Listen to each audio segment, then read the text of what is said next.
Ladies and gentlemen, the President of the United States.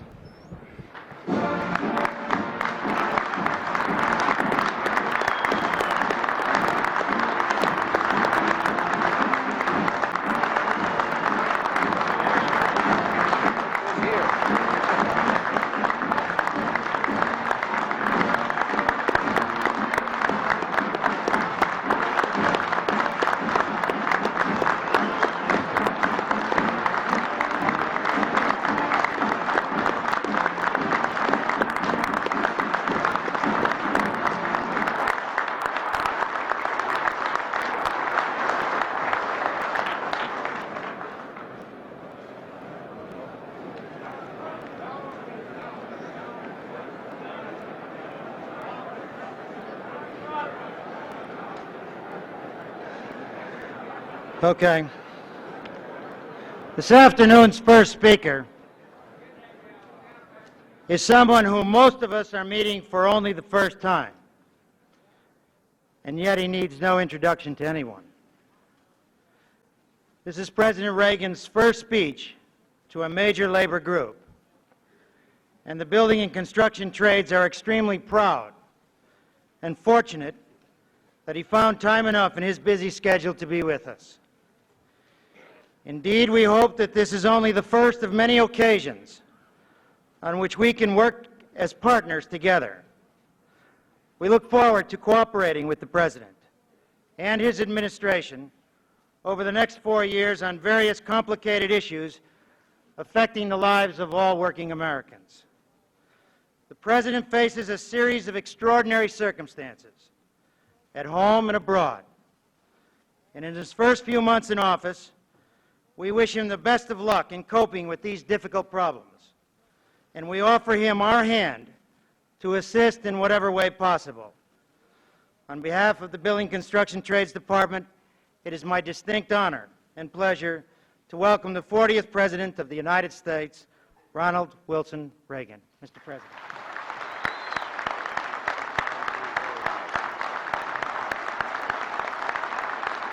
Thank you all. Thank you.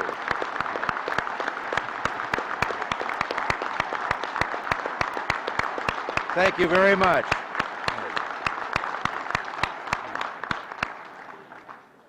Thank you very much. Mr. President, Reverend clergy, gentlemen here in the dais, and you ladies and gentlemen, there's been a lot of talk in the last several weeks here in Washington about communication, the need to communicate. And I have a story that I haven't told for a long time, but somehow it's been brought back to me since I've been here, about communication and some of the basic rules of communication. It was told to me the first time by Danny Villanueva, who used to place kick for the Los Angeles Rams, and then later became a sports announcer. And Danny told me that one night, as a sports announcer, he was having a young ball player with the Los Angeles Dodgers over to the house for dinner, and the young wife was bustling about getting the dinner ready while he and the ball player were talking sports, and the baby started to cry. And over her shoulder, the wife said to her husband, "Change the baby." And this young ball player was embarrassed in front of Danny, and he said to his wife, "What do you mean, change the baby? I'm a ball player. That's not my line of work." And she turned around, put her hands on her hips, and she communicated. She said, "Look, Buster, you lay the diaper out like a diamond, you put second base on home plate, put the baby's bottom on the pitcher's mound, hook up first and third, slide home underneath, and if it starts to rain, the game ain't called, you start all over again."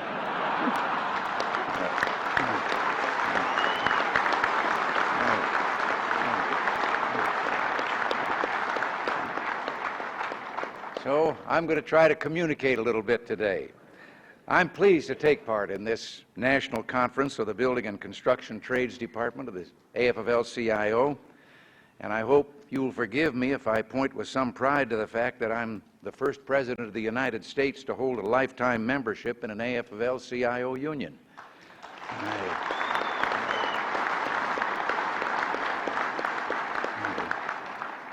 Mr. President, I'm very grateful for your words about cooperation. Now, if I can only persuade certain individuals up on the Hill to do the same thing, we won't have any trouble at all. But members of your organization have played and do play a great part in the building of America. They also are an important part of the industry in which my union plays a part. Now, it's true that grease paint and make-believe are not tools of your members' trade, but we all know the meaning of work, of family, and of country. For 2 decades or more, I participated in renegotiating our basic contract when it came renewal time. And here, too, we have much in common. Sitting at the negotiating table, we were guided by 3 principles in our demands. Is it good for our people? Is it fair to the other fella and to the customer? And is it good for the industry? Samuel Gompers, who founded the American Federation of Labor and who literally gave his life to that cause, said, "Doing for people what they can and ought to do for themselves is a dangerous experiment. In the last analysis, the welfare of the workers depends upon their own initiative. Whatever is done under the guise of philanthropy or social morality, which in any way lessens initiative, is the greatest crime that can be committed against the toilers. Let social busybodies and professional public morals experts in their fads reflect upon the perils they rashly invite under the pretense of social welfare." Samuel Gompers was repudiating the socialist philosophy when he made that statement. No one worked harder to get or believed more in a fair shake for the people whose sweat is the fuel of our country. But he didn't believe that this should or could come from government compulsion. America depends on the work of labor, and the economy we build should reward and encourage that labor as our hope for the future. We've strayed far from the path that was charted by this man who believed so much in the freedom and dignity of the worker. We are in today's economic mess precisely because our leaders have forgotten that we built this great nation on rewarding the work ethic instead of punishing it. We've gone astray from first principles. We've lost sight of the rule that individual freedom and ingenuity are at the very core of everything that we've accomplished. Government's first duty is to protect the people, not run their lives. What have been some of the results of this straying from basic principles? Well, for one, violent crime has surged 10%, making neighborhood streets unsafe and families fearful in their homes. We've been left with a legacy of almost 8 million people out of work, 666,000 of them construction workers. All of these people have been robbed of a basic human dignity and forced into the humiliation of unemployment. The annual inflation rate has soared to nearly 12%, making a mockery of hard work and savings. And our national debt has grown to more than $950 billion, despite taxes that eat up an ever-increasing share of the family dollar. This deficit has particular meaning for you because when government has to borrow to pay its bills, it competes for private capital, driving interest rates up and construction starts down. So when people ask me why we have to cut down the budget deficit, I think the answer is pretty clear. If we don't get control of the budget and stop wild and irresponsible spending, we will repeat past intolerable prime interest rates of more than 20%, rates which have played havoc with the lives of your fellow workers. And when we do not have economic security at home, our national security is threatened. We've let our defense spending fall behind, and our capability to defend ourselves against foreign aggressors is not what it should be. These trends not only must stop, believe me, they will be stopped. Every American, and especially all the working people of our country, have an enormous stake in what we do. You pay the most taxes. You believe in the work ethic, but subsidize a government that does not.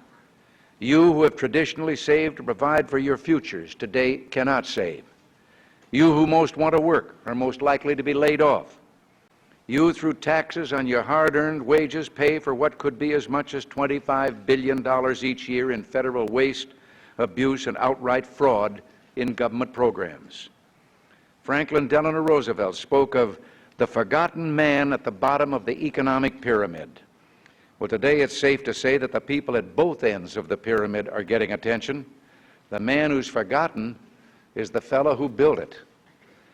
Such a man wrote his congressman a few weeks back, and that letter landed on my desk. I've gotten tens of thousands of letters about our plan for economic recovery. I appreciate all of them, but a few of them really stand out, and this man's letter is one of them. He's an unemployed factory worker from Illinois, the Peoria area, but he worked in construction for 10 years before that. His income right now is totally dependent on unemployment and supplemental benefits from the company he worked for. He and his wife have only been married 3 months, but she's been laid off too. He wrote to say that if spending cuts in government affect his benefits, it'll be hard for his family, but they'll make it. And shades of Sam Gompers, he ended his letter saying that when the opponents of our economic plan start lobbying against it, and let me quote, he said, "Let them know that there is someone out here who's seen what they can do and is willing to stake his future on trying a different approach." That man has faith in America and faith in what the American people can do if the government will only let them do it. And that man, like most of America, wants a change. Right now, we have the highest peacetime deficit in living memory. Federal personal taxes for the average American family have gone up 58% in the last 5 years. And regulations by the government cost consumers an estimated $100 billion a year. The man in Peoria is right. Across this country, there are millions of people like him yearning for a different approach. They're yearning for us to reach for our hopes and make room for our dreams. And to put it bluntly, they want something different for a change. Instead of halfway solutions, jerry-built programs tied together with red tape, they're ready for an overhaul to make the engine work again. I've heard the complaints coming often from those who had a hand in creating our present situation. They demand proof in advance that what we've proposed will work. Well, the answer to that is we're living with the proof that what they want to continue doing hasn't worked and won't work. I believe what we proposed will work simply because it always has. We must get control of the budget monster, get control of our economy, and I assure you, get control of our own lives and our own destinies. What has been submitted to the Congress is a 4-point comprehensive program or package for economic recovery. If only part of the package is passed by Congress, we'll only ease some of our problems, and that isn't a solution at all. We must first get government spending under control. And let me make something plain. We're not asking that government spend less than it has been spending, although that might not be the worst idea in the world. We're simply proposing that government increase its spending in 1982 over 1981 by 6.1%, not 14%, as was presently or has been advocated. If we keep spending at the present rate of increase, our budget will double again in 6 years. Now, I propose cutting $48.6 billion from the federal budget in fiscal year 82. Now, it's true these are the largest spending cuts ever proposed. But even with these cuts, the budget will still increase by $40 billion next year, and there will probably be a $45 billion deficit. Without our cuts, that deficit will be more than $90 billion. The second point is a 10% across-the-board tax rate cut every year for the next 3 years. This is the most sweeping tax incentive program in the last 20 years, the largest tax rate cuts ever proposed. And again, we're not asking government to get along on less money than it's been accustomed to. Our largest in history tax cut will only reduce the largest in history tax increase that was imposed on all of us at the beginning of this year. I have a feeling that in all the arguing and rhetoric, many Americans have lost sight of the fact that they're not facing taxes as usual, but a gigantic tax increase that will take $770 billion extra out of our pockets over the next 6 years. We think that's too much. This government, without taking a single vote in Congress, has raised billions of dollars from taxpayers in the last few years just through inflation. The system keeps kicking people up into higher brackets as they try to keep up with the cost of living increase, bleeding their earnings, sapping their incentive, and quite frankly, making a mockery out of the tax system. Not too long ago, only 3% of the people who work and earn in this country were in a 30% tax bracket. Today, 33% are in that bracket, and they have no more purchasing power now than they had before when they were in a much lower bracket. There are just too many people in this town who thinks this money belongs to the government. Well, it doesn't. It's your money. It's your sons and daughters' money that they're hoping to use for a new home. It's your parents' money that they need for a decent retirement. And if we do nothing else in this administration, we're going to convince this city that the power, the money, and the responsibility in this country begins and ends with the people and not with some cinder block building in Washington, D.C.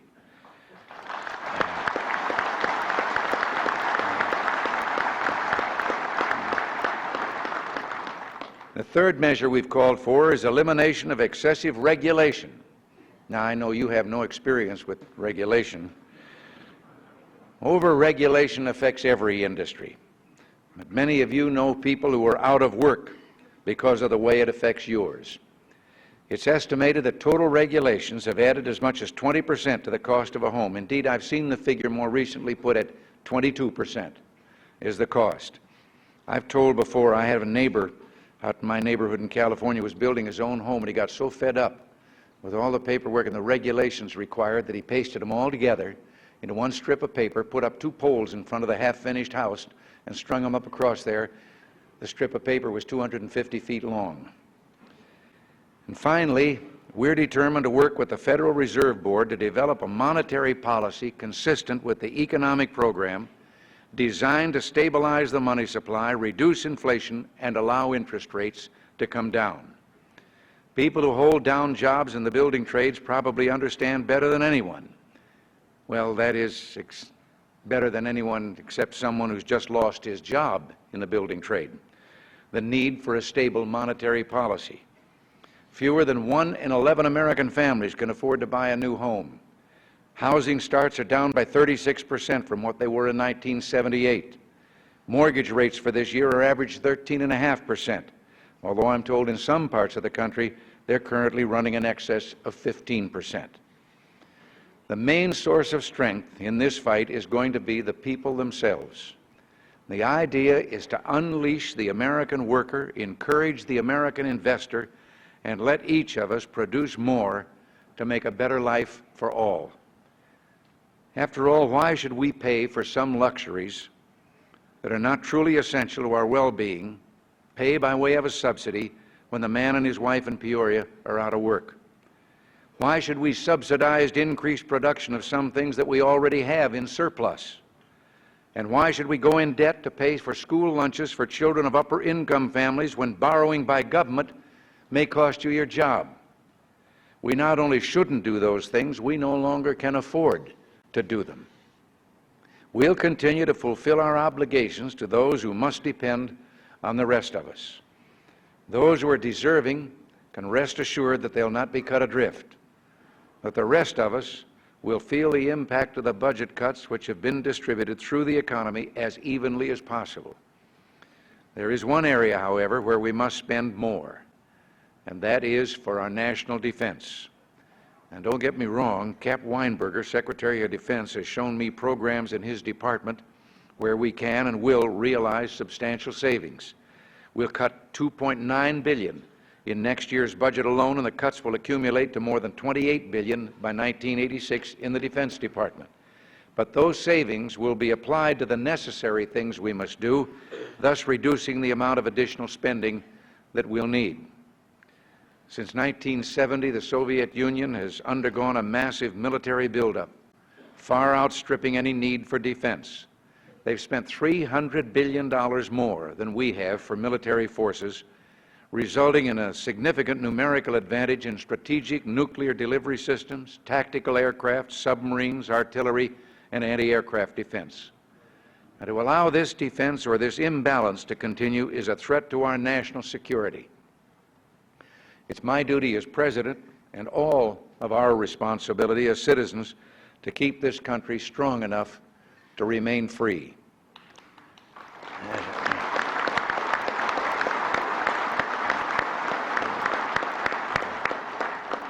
As union members and as concerned citizens of the world, we watch with great interest the struggle of our fellow workers in Poland.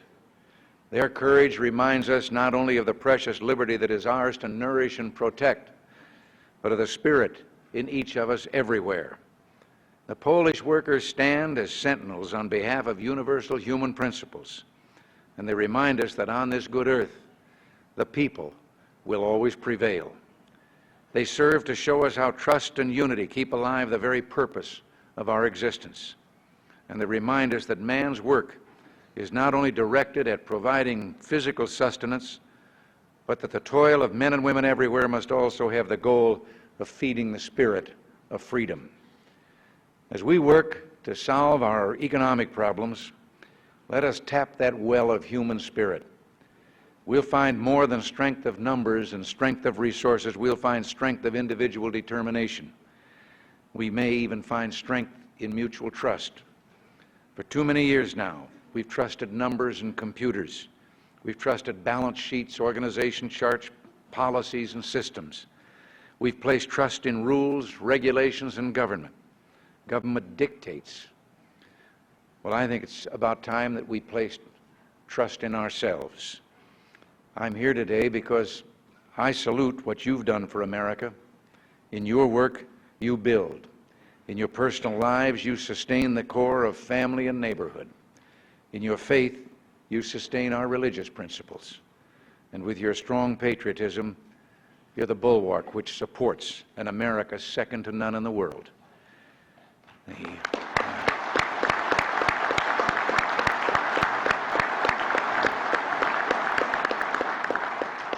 I believe the American people are with us in our cause. I'm confident in our ability to work together to meet and surmount our problems and to accomplish the goals that we all seek. Now, I know that we can't make things right overnight, but we will make them right. Our destiny is not our fate. It is our choice. And I'm asking you, as I ask all Americans, in these months of decision, please join me as we take this new path. You and your forebears built our nation. Now, please help us rebuild it. And together, we'll make America great again. Thank you very much.